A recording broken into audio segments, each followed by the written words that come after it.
ಸ್ನೇಹಿತರೆ, ಹಳ್ಳಿಗಳಲ್ಲಿ ನಮ್ಮ ಯಾವುದೇ ಕೆಲಸ ಆಗಬೇಕು ಅಂದಾಗ ನಮಗೆ ತಟ್ ಅಂತ ನೆನಪಾಗೋದು ಕಂದಾಯ ಇಲಾಖೆ, ಅದರಲ್ಲೂ ರೆವಿನ್ಯೂ ಸೆಕ್ರೆಟರಿಗಳು. ರಾಜ್ಯದಲ್ಲಿ ಸುಮಾರು 10,000 ಮಂದಿ ರೆವಿನ್ಯೂ ಸೆಕ್ರೆಟರಿಗಳಿದ್ದು, ಇಂದು ಅವರೆಲ್ಲ ತಮ್ಮ ಪೆನ್ನು ಪುಸ್ತಕಕ್ಕೆ ರೆಸ್ಟ್ ಕೊಟ್ಟು ಅನಿರ್ದಿಷ್ಟಾವಧಿ ಮುಷ್ಕರದಲ್ಲಿ ತೊಡಗಿದ್ದಾರೆ. ಅವರ ಮುಷ್ಕರಕ್ಕೆ ಪ್ರಮುಖ ಕಾರಣ ಅವರು ಕೆಲಸವನ್ನು ಸುಗಮವಾಗಿ ನಡೆಸಲು ಬೇಕಾದ ಸೌಲಭ್ಯಗಳನ್ನು ಸರ್ಕಾರ ಒದಗಿಸಿಲ್ಲ ಅನ್ನೋ ಪ್ರಮುಖ ಬೇಡಿಕೆ ಜೊತೆಗೆ ಅನೇಕ ಮೂಲಭೂತ ಸೌಕರ್ಯ ಒದಗಿಸುವಂತೆ ಒತ್ತಾಯಿಸಿ ಮುಷ್ಕರಕ್ಕೆ ಇಳಿದಿದ್ದಾರೆ. ಅದರಲ್ಲೂ ಎಲ್ಲರೂ ಕಪ್ಪು ಬಟ್ಟೆ ಧರಿಸಿ ಮುಷ್ಕರಕ್ಕೆ ಇಳಿದಿರೋದು ಸರ್ಕಾರ ನಮ್ಮನ್ನ ಕತ್ತಲಲ್ಲಿಟ್ಟು ನಮ್ಮ ಸೇವೆ ಪಡಿತಿದೆ ಅನ್ನೋದು ಇವರ ಪ್ರಮುಖ ಆರೋಪ.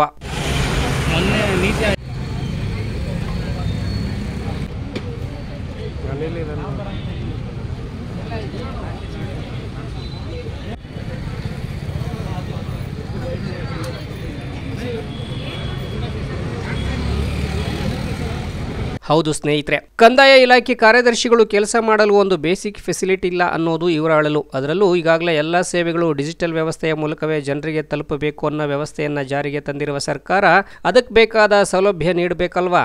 ಇದ್ಯಾವುದನ್ನು ನೀಡದೆ ಬರೀ ಕೆಲಸ ಮಾಡಿ ಅಂದರೆ ಇವ್ರು ತಾನೇ ಎಷ್ಟು ದಿನ ಅಂತ ಸಹಿಸ್ಕೊಂಡಾರಲ್ವಾ? ಇದ್ರ ಜೊತೆಗೆ ಕೆಲಸದ ಟಾರ್ಗೆಟ್ ಬೇರೆ ಕೊಡ್ತಾರಂತೆ. ಇದಿಷ್ಟೇ ಅಲ್ಲ, ರ್ಯಾಂಕ್ ಅನ್ನೋ ಮಾನದಂಡ ಬೇರೆ ನಿಗದಿ ಮಾಡ್ತಾರಂತೆ. ಇದೊಂಥರ ಇವ್ರಿಗೆಲ್ಲ ಭೂತದ ರೀತಿ ಕಾಡ್ತಾ ಇದೆಯಂತೆ. ಈ ಕುರಿತು ಸಂಘದ ಜಿಲ್ಲಾಧ್ಯಕ್ಷ ಏನು ಹೇಳ್ತಾರೆ ನೀವೇ ಕೇಳಿಸ್ಕೊಂಡ್ಬಿಡಿ. ಎಸ್ ದೇವರಾಜು ಜಿಲ್ಲಾಧ್ಯಕ್ಷರು, BAO ತುಮಕೂರು ಜಿಲ್ಲೆ. ಏನು ಅನಿರ್ದಿಷ್ಟಾವಧಿ ಮುಷ್ಕರದ ಹಿನ್ನೆಲೆ ಏನು ಸರ್? ನಮ್ಮ ಮೂಲಭೂತ ಸೌಕರ್ಯಗಳ ಬಗ್ಗೆ ನಾವು ಈ ದಿನ ಅನಿರ್ದಿಷ್ಟ ಮುಷ್ಕರ ಕೈಗೊಂಡಿದ್ದೀವಿ. ಇದು ನಾವು ಏಕಾಏಕಿ ನಮ್ಮ ಜಿಲ್ಲೆಯಿಂದ ತಗೊಂಡಿದ್ದಂಥ ನಿರ್ಧಾರ ಅಲ್ಲ. ಇದು ಇಡೀ ರಾಜ್ಯದಲ್ಲಿ ರಾಜ್ಯ ಕಾರ್ಯಕಾರಿಣಿ ಸಭೆ ಮಾಡಿ, ನಮ್ಮ ರಾಜ್ಯ ಸಂಘ ರಾಜ್ಯ ಕಾರ್ಯಕಾರಿಣಿ ಸಭೆ ಮಾಡಿ ತೆಗೆದುಕೊಂಡಂಥ ನಿರ್ಧಾರ. ಏನು ಸರ್ ಮೂಲಭೂತ ಸೌಕರ್ಯ ಅಂದರೆ ಏನು ಕೊಡ್ಬೇಕು ಸರ್ ನಿಮಗೆ? ಸರ್, ನಮಗೆ ಒಂದು ಪೆನ್ನಿಂದ ಹಿಡಿದು ನಮಗೆ ಕುಂತ್ಕೊಳ್ಳೋಕ್ಕೆ, ಮತ್ತು ನಮಗೆ ಅಲ್ಲಿ ಕಟ್ಟಡದ ವ್ಯವಸ್ಥೆ, ಆಫೀಸ್ ಇಲ್ಲ, ಆಫೀಸ್ ವ್ಯವಸ್ಥೆ ಬೇಕು, ಪೆನ್ ಬೇಕು. ಮತ್ತು ನಮಗೆ ಈಗ ಆಫೀಸ್ ಅಂತ ಬಂದಿದೆ. ಆಫೀಸ್ಗೆ ನಮಗೆ ಅದರದಂಥ ಸೌಲಭ್ಯ ಬೇಕೇ ಬೇಕು. ಈಗ ಮೊಬೈಲಲ್ಲಿ ನಾವು ಮೊಬೈಲ್ ಬೇಕು. ಇವತ್ತು 17ರಿಂದ 20 ಆ್ಯಪ್ಗಳನ್ನ ನಾವು ಮೊಬೈಲಲ್ಲೇ ಮಾಡ್ತಿದ್ದೀವಿ. ಆ ಮೊಬೈಲ್ ಬೇಕು, ಮತ್ತು ಸ್ಕ್ಯಾನರ್ ಬೇಕು, ಒಳ್ಳೆಯ ಕಂಪ್ಯೂಟರ್ ಬೇಕು. ಎಲ್ಲ ಇದುವರೆಗೂ ಸರ್ಕಾರ ನಿಮಗೆ ಕನಿಷ್ಠ ಮೂಲಭೂತ ಸೌಕರ್ಯಗಳಲ್ಲಿ ಕನಿಷ್ಠನೂ ಕೊಟ್ಟಿಲ್ವಾ? ಯಾವುದು ಏನು ಅಂದರೆ ನಿಮ್ಮ ಸ್ವಂತ ಖರ್ಚಿಂದಲೇ ಇದು ನಿಮ್ಮ ಸಂಬಳದ ಜೊತೆಗೆ ಅದು ಖರ್ಚಾಗಬೇಕು. ಸೊ ಇಲ್ಲಿವರೆಗೂ ನೀವು ಕಷ್ಟ ಆಗ್ಬಿಟ್ಟು ಕೆಲಸ ಮಾಡ್ತಿದ್ರಿ. ಕಷ್ಟಪಟ್ಟು ಕೆಲಸ ಮಾಡ್ತಿದ್ದೀವಿ. ಮತ್ತು ನಾವು ರಜಾದಿಂದಲೂ ಕೆಲಸ ಮಾಡ್ತಿದ್ದೀವಿ, ಹೆಚ್ಚಿನ ಒತ್ತಡದಲ್ಲೂ ಕೆಲಸ ಮಾಡ್ತಿದ್ದೀವಿ. ಆಮೇಲೆ ರ್ಯಾಂಕ್ ಭೂತ ಅನ್ನೋದಿದೆ ಈ ಸ್ಟೇಟಲ್ಲಿ. ಈಗ ರ್ಯಾಂಕ್ ವೈಸು ಈಗೇನು ಎಲ್ಲ ರ್ಯಾಂಕಲ್ಲಿ ಪರ್ಸೆಂಟೇಜ್ ಲೆಕ್ಕದಲ್ಲಿ ನಾವು ಮಾಡೋ ಅಂಥ ವ್ಯವಸ್ಥೆ. ಅಂದರೆ ರ್ಯಾಂಕಲ್ಲಿ ನಿಮ್ಗೆ ಏನಾದರೂ ಬಡ್ತಿ ಅಥವಾ ಹೆಚ್ಚು ಈ ಥರ ಏನಾದರೂ ಇದೆಯಾ? ಏನಿಲ್ಲ. ಟಾರ್ಗೆಟ್ ಕೊಡ್ತಾರೆ, ಟಾರ್ಗೆಟ್ನ ರೀಚ್ ಮಾಡಬೇಕು. ರ್ಯಾಂಕ್ ವ್ಯವಸ್ಥೆ ಆಗೋಗ್ಬಿಟ್ಟಿದೆ. ಈಗ ನಿಮ್ಮ ಡಿಮ್ಯಾಂಡ್ಸ್ ಏನೇನಾಗಬೇಕು ಅದನ್ನ ಪರ್ಟಿಕ್ಯುಲರ್ ಆಗಿ ಹೇಳ್ತಾ ಹೋಗಿ ಸರ್. ನಿಮ್ಮ ಬೇಡಿಕೆಗಳು ಸರ್, ನಮಗೆ ಮೊದಲನೇದಾಗಿ ಮೂಲಭೂತ ಸೌಕರ್ಯಗಳು ಸಿಗಬೇಕು ಸರ್ ನಮಗೆ. ಮತ್ತು ನಾವು ತಾಂತ್ರಿಕ ಹುದ್ದೆಯಿಂದ ನಮ್ಮನ್ನ ಆಯ್ಕೆ ಮಾಡಿರೋದಲ್ಲ, ನಾವು ತಾಂತ್ರಿಕ ಹುದ್ದೆಯಿಂದ ಆಯ್ಕೆ ಆಗಿರೋದಲ್ಲ. ನಮ್ಮನ್ನು ಈಗ ಏನು ನಾವು ಒಂದು 20 ಆ್ಯಪ್ಗಳನ್ನ ನಮಗೆ ರಿಲೀಸ್ ಮಾಡಿದ್ದಾರೆ. ನಾವು ತಾಂತ್ರಿಕ ಹುದ್ದೆ ಅಂತ ನಮ್ಮನ್ನು ಘೋಷಣೆ ಮಾಡಿದ್ದೀವಿ.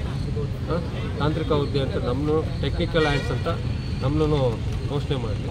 ಮತ್ತು ಏನು ಅದರದ್ದೇ ಆದಂಥ ಸೌಲಭ್ಯ ಸೌಕರ್ಯಗಳಿವೆ ಅದನ್ನು ಅಲ್ಲ. ಸಂಬಳದ್ದು ಏನಾದರೂ ಇದೆಯಾ ನಿಮಗೆ? ಸಂಬಳದಲ್ಲಿ ತಾಂತ್ರಿಕ ಹುದ್ದೆ ಅಂತ ಘೋಷಣೆ ಆದಮೇಲೆ ಅದರದ್ದೇ ಆದಂಥ ರೈಸ್ ಆಗುತ್ತೆ ಸಂಬಳ, ಅದಾಗುತ್ತೆ.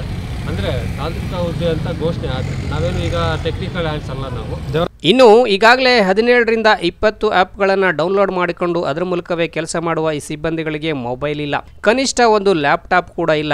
ಕಚೇರಿಗಳಿಗೆ ಬಂದರೆ ಕುಳಿತುಕೊಳ್ಳಲು ಒಂದು ಕುರ್ಚಿ ಟೇಬಲ್ ಕೂಡ ಇಲ್ವಂತೆ.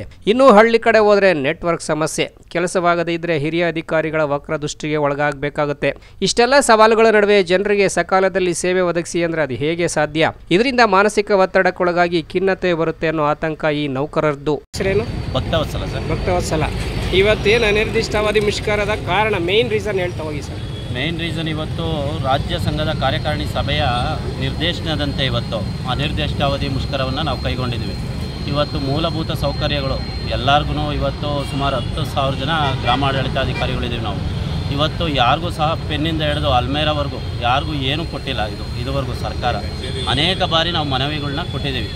ಆದರೂ ಸಹ ನಮ್ಮದೇ ಮೇಯ್ನು ಟ್ರ್ಯಾಕ್ ಇರೋದು ಇವತ್ತು ಏನು ಅಂದರೆ ರೈತರಿಗೆ ನೇರವಾಗಿ ನಾವು ಸಂಪರ್ಕದಲ್ಲಿರ್ತೀವಿ. ಯಾವಾಗಲೂ ಅಷ್ಟೇ ಆದರೆ ನಮಗೇ ಏನೂ ಇಲ್ಲ ಅಂದರೆ ನಾವು ರೈತರಿಗೆ ಏನು ಸೌಲಭ್ಯ ಕೊಡೋಕ್ಕೆ ಸಾಧ್ಯ?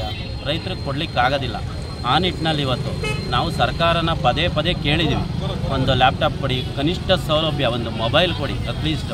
ಅಂದರೆ ಯಾವುದಕ್ಕೂ ಸರ್ಕಾರ ಸ್ಪಂದನೆ ಸಿಕ್ಕಿದಾಗ ನಾವಿವತ್ತು ಏನು ರಾಜ್ಯ ಮಟ್ಟದಲ್ಲಿ, ಇಡೀ ರಾಜ್ಯ ಮಟ್ಟದಲ್ಲಿ ಎಲ್ಲ ತಾಲೂಕು ಕೇಂದ್ರಗಳು, ಜಿಲ್ಲಾ ಕೇಂದ್ರಗಳಲ್ಲಿ ಇವತ್ತು ಅನಿರ್ದಿಷ್ಟಾವಧಿ ಮುಷ್ಕರವನ್ನು ನಾವು ಹಮ್ಮಿಕೊಂಡಿದ್ದೀವಿ. ಈಗಾಗಲೇ ಸರ್ಕಾರಕ್ಕೆ ಬೇಡಿಕೆ ಇಟ್ಟಿದ್ದೀರಾ, ಸ್ಪಂದನೆ ಇಲ್ಲದ ಕಾರಣಕ್ಕೆ ಮುಷ್ಕರಕ್ಕೆ ಮುಂದಾಗಿದೆ. ಹೌದೌದು, ಖಂಡಿತ. ಈ ಮುಷ್ಕರ ಎಲ್ಲಿವರೆಗೆ ಇರುತ್ತೆ ಸರ್? ಮುಷ್ಕರ ಇವತ್ತು ಸರ್ಕಾರ ನಮ್ಮ ರಾಜ್ಯಾಧ್ಯಕ್ಷನ ಕರೆದು ಈ ಸಮಸ್ಯೆಗಳಿಗೆಲ್ಲ ಒಂದು ಪರಿಹಾರ ಕಂಡುಕೊಟ್ರೆ ಇವತ್ತೇ ಈಗಲೇ ಕೈ ಬಿಡ್ತೀವಿ. ಅಲ್ಲಿವರೆಗೂ ಸಹ ಈ ಮುಷ್ಕರನ ಅಲ್ಲ, ಈ ಮುಷ್ಕರ ಜನಸಾಮಾನ್ಯರಿಗೆ ತೊಂದರೆ ಆಗುತ್ತೆ. ಜನಸಾಮಾನ್ಯರಿಗೆ ತೊಂದರೆ ಆಗುತ್ತೆ ಅನ್ನೋದಕ್ಕಿಂತ ಇವತ್ತು ನಮ್ಗಳಿಗೆ ತೊಂದರೆ ಆಗುತ್ತೆ. ಯಾಕೆ ಅಂದರೆ ಜನಸಾಮಾನ್ಯರಿಗೆ ನಾವು ನೇರವಾಗಿ ಕಾಂಟ್ಯಾಕ್ಟಲ್ಲಿ ಇರ್ತೀವಿ, ನಮ್ಮಿಂದ ಜನಸಾಮಾನ್ಯರಿಗೆ ಅನುಕೂಲ ಆಗ್ತಾ ಇದೆ. ಆ ನಿಟ್ಟಿನಲ್ಲಿ ಇವತ್ತು ನಮಗೆ ಸರ್ಕಾರ ಇವತ್ತು ಎಲ್ಲ ಸೌಲಭ್ಯ ಕೊಡ್ತು ಅಂದರೆ ಜನಸಾಮಾನ್ಯರಿಗೆ ಈಸಿ ಆಗ್ತದೆ. ನೀವು ಕಂಫರ್ಟ್ ಆಗಿ ನಿಮಗೆ ರಿಕ್ವೈರ್ಮೆಂಟ್ ಹಳ್ಳಿಗಳಿಗೆ ಹೋಗಿ ಸರ್ವಿಸ್ ಮಾಡೋಕ್ಕೆ ಈಸಿ ಮಾಡೋಕ್ಕೆ ಚೇರು ಟೇಬಲ್ ಇದ್ದರೆ ಆರಾಮಾಗಿ ಹಳ್ಳಿಲೇ ಹೋಗಿ ಕೂತ್ಕೊಂಡು ನಮ್ಮ ವರ್ಕ್ನ ನಾವು ಮಾಡ್ಬೋದು. ಇಲ್ಲಾಂದರೆ ನಾವೆಲ್ಲೆಲ್ಲೋ ತಾಲೂಕು ಆಫೀಸಲ್ಲಿ ಇರ್ತೀವಿ, ನಾಡ ಕಚೇರಿಯಲ್ಲಿ ಇರ್ತೀವಿ, ಇಲ್ಲ ಎಲ್ಲೋ ಹಳ್ಳಿ ಮರದಡೆ ರೈತರಿಗೆ ನಾವು ಸಿಗ್ಲಿಕ್ಕೆ ಆಗ್ತಲ್ಲ ಸರ್. ಈ ಜನರಲ್ ಆಗಿ ಹೇಳೋದಾದರೆ ನಿಮಗೆ ಮೂಲಭೂತ ಸೌಕರ್ಯಗಳಿಲ್ಲ ಅಂದರೆ ಇದು ಮಾನವ ಹಕ್ಕುಗಳ ಉಲ್ಲಂಘನೆ ಕೂಡ ಆಗುತ್ತಲ್ಲ? ಹೌದು, ಖಂಡಿತ. ನಾವು ಸರ್ಕಾರದ ವಿರುದ್ಧ ಹೋಗ್ತಾ ಇಲ್ಲ, ನಾವೇನು ನಮ್ಮ ಸವಲತ್ತುಗಳನ್ನ ಕೇಳ್ತಾ ಇದ್ದೀವಿ. ಇದೆಲ್ಲ ಒಂದು ಕಡೆ ಆದರೆ ಇನ್ನು ಮಹಿಳಾ ಸಿಬ್ಬಂದಿಯವರ ಅಳಲು ಮತ್ತೊಂದು ಕಡೆ. ಆ ಸಮಸ್ಯೆಗಳ ಪಟ್ಟಿ ಮಾಡಿ ಹೇಳ್ತಾರೆ ನೊಂದ ರೆವಿನ್ಯೂ ಸೆಕ್ರೆಟರಿ ಹೇಮಾ. ನೀವೇ ಕೇಳಿಸ್ಕೊಂಡ್ಬಿಡಿ. ಹೇಮಾ ಅವರು ಇವತ್ತು ಮುಷ್ಕರದ ಹಿನ್ನೆಲೆ ಹೇಳ್ತಾ ಹೋಗಿ. ಸರ್, ಕಂದಾಯ ಇಲಾಖೆ, ಮಾತೃ ಇಲಾಖೆ ಎಲ್ಲ ಇಲಾಖೆಗಳಿರ್ತದೆ. ಆ ಮಾತೃ ಇಲಾಖೆಯ ಮೂಲ ಬೇರುಗಳೇ ಗ್ರಾಮ ಆಡಳಿತಾಧಿಕಾರಿಗಳು. ಮನುಷ್ಯನ ಜನನದಿಂದ ಮರಣದವರೆಗೂ ಸರ್ಟಿಫಿಕೇಟ್ ಕೊಟ್ಟಿದ್ದ ಎಲ್ಲ 21, 42 ಎಷ್ಟು ಸರ್ಟಿಫಿಕೇಟ್ಸ್ ಇದೆಯೋ ಆತನಿಗೆ ಏನೇನು ಬೇಕು ಎಲ್ಲ ಸೌಕರ್ಯ ಕೊಡೋದು ನಾವು.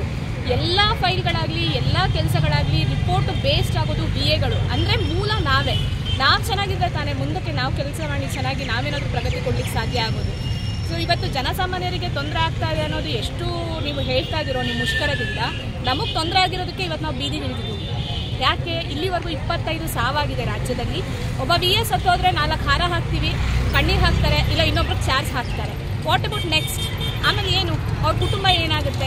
ಒಬ್ಬ BA ಮೇಲೆ ಇಡೀ ಫ್ಯಾಮಿಲಿ ಡಿಪೆಂಡ್ ಆಗಿರುತ್ತೆ. ನೀವು ಕೆಲಸವನ್ನ ಸುಲಭವಾಗಿ ನಿಭಾಯಿಸಕ್ಕಾಗದಂತ ಪರಿಸ್ಥಿತಿ ಇದೆಯಾ? ಹೌದು, ಒತ್ತಡ ಇದೆ. ಈಗ ಎಲ್ಲದಕ್ಕೂ ಟಾರ್ಗೆಟ್ಸ್ ನ ಫಿಕ್ಸ್ ಮಾಡ್ತಾರೆ. ಇಷ್ಟು ದಿನದಲ್ಲಿ ಇಷ್ಟೇ ಟಾರ್ಗೆಟ್ಸ್ ರೀಚ್ ಆಗಬೇಕು. ಒತ್ತಡನೇ ಅಲ್ಲ ಸರ್, ಅದು ಮಾನಸಿಕ ಒತ್ತಡ. 7 ಗಂಟೆಗೆ ಹಳ್ಳಿಲಿ ಇರಬೇಕು, 8:15 ಆದ್ರೂ ಗೂಗಲ್ ಮೀಟ್ ಮುಗಿಯಲ್ಲ. ವರ್ಚುವಲ್ ಕಾಂಟ್ಯಾಕ್ಟ್ಸ್, ವರ್ಚುವಲ್ ಮೀಟಿಂಗ್ ಸಾಕಷ್ಟು ನಡೀತಾ ಇದೆ. ಇದಕ್ಕೆ ಯಾವುದೇ ರೀತಿಯಲ್ಲೂ ಕಚೇರಿಯಿಂದಾಗಲಿ ಅಥವಾ ಸರ್ಕಾರದಿಂದಾಗಲಿ ನಮಗೆ ಮೊಬೈಲ್ಗಳನ್ನ ಕೊಟ್ಟಿಲ್ಲ. ನಮ್ಮ ಪರ್ಸನಲ್ ಮೊಬೈಲ್ಸ್ ಅಲ್ಲಿ 21 ಆ್ಯಪ್, ಸರ್ಕಾರದ ಉದ್ದೇಶಿತ ಆ್ಯಪ್ಗಳ 21 ಆ್ಯಪ್ಗಳನ್ನ ಡೌನ್ಲೋಡ್ ಮಾಡ್ಕೊಬೇಕು. ಎಲ್ಲ ಕೆಲಸಗಳನ್ನು ನಮ್ಮ ಮೊಬೈಲ್ ಅಲ್ಲಿ ಮಾಡಬೇಕು, ಸ್ವಂತ ಮೊಬೈಲ್ ಅಲ್ಲಿ. ಕೆಲಸಕ್ಕೆ ಪ್ರೆಷರ್ ಇದೆ, ರಿಕ್ವೈರ್ಮೆಂಟ್ಸ್ ಇಲ್ಲ. ಇನ್ನು ಹೆಣ್ಮಕ್ಳು ವಿಚಾರಕ್ಕೆ ಬಂತು ಅಂತಂದ್ರೆ ಹೆಬ್ಬೂರು, ಊರ್ಡಿಗೆರೆ, ಕೋರ ಈ ಕಡೆ ಟ್ರಾವೆಲ್ ಮಾಡುವಂತ ಹೆಣ್ಮಕ್ಳುಗಳಿಗೆ 2 ವೀಲರ್ ಅಲ್ಲೇ ಹೋಗ್ತಾರೆ ಸರ್. ಒಂದು ಮೇನ್ಲಿ ಆಫೀಸ್ ಇಲ್ಲ ನಮಗೆ.